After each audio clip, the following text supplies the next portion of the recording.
Vaccine নিয়ে বিভিন্ন বিষয় দেখেছি। ভ্যাকসিন নেওয়ার ক্ষেত্রে মানুষের মধ্যে এখন কি অনীহা দেখা যায়? ভ্যাকসিন নিয়ে যেটা বলবো, যে আমরা ভারতবর্ষে যখন 2021 সালে কোভিড এর ভ্যাকসিন আসলো, তারপরে যেরকম ভাবে মাস লেভেলে ভ্যাকসিনেশন হয়েছে, সেটা একটা অভূতপূর্ব সাড়া কিন্তু তখন পাওয়া গেছে। সাধারণ মানুষজন সরকারের নির্দেশ মেনে যেরকম যেরকম সময়ে যে কটা ভ্যাকসিন, প্রথমে একটা ডোজ, তারপরে হচ্ছে সেকেন্ড ডোজ, তারপরে হচ্ছে আবার থার্ড ডোজও ভ্যাকসিন কিন্তু আমরা নিয়েছি।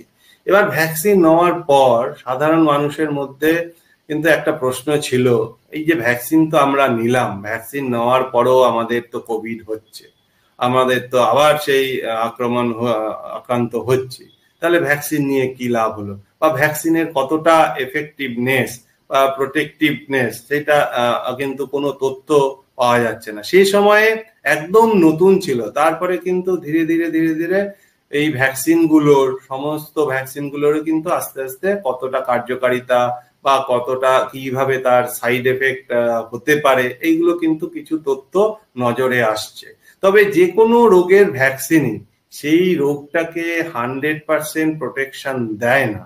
এখানে কোভিড ভ্যাকসিনের ক্ষেত্রেও কিন্তু একই রকম বিষয় আমরা দেখতে পেয়েছি। 100% প্রোটেকশন দেয় না, তার থেকে বরঞ্চ কোনো ব্যক্তি যদি সেই রোগে আক্রান্ত হন, তার সিভিয়ারনেস বা সিভিয়ারিটিটা কমায়। সেটা এই কোভিড ভ্যাকসিনের ক্ষেত্রেও আমরা দেখতে পেয়েছি, এবং সাধারণ মানুষ কিন্তু আস্তে আস্তে সেটা উপলব্ধ করতেও পেরেছেন।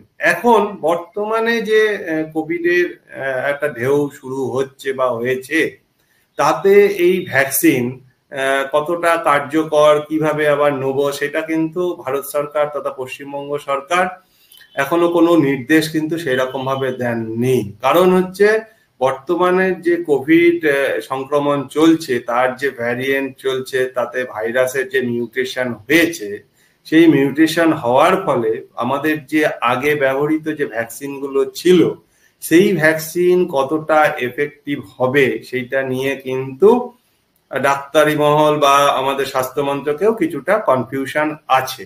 এখনো সেই রকম নির্দেশিকা আসেনি যে সেই ভ্যাকসিনটা আর একটা করে ডোজ আমাদের নিতে হবে। যেরকম ভাবে আমাদের সরকার যে নির্দেশ দেবেন, আমরা সেই রকম ভাবেই সাধারণ মানুষকে বলবো সেই অনুযায়ী আমাদের চলতে।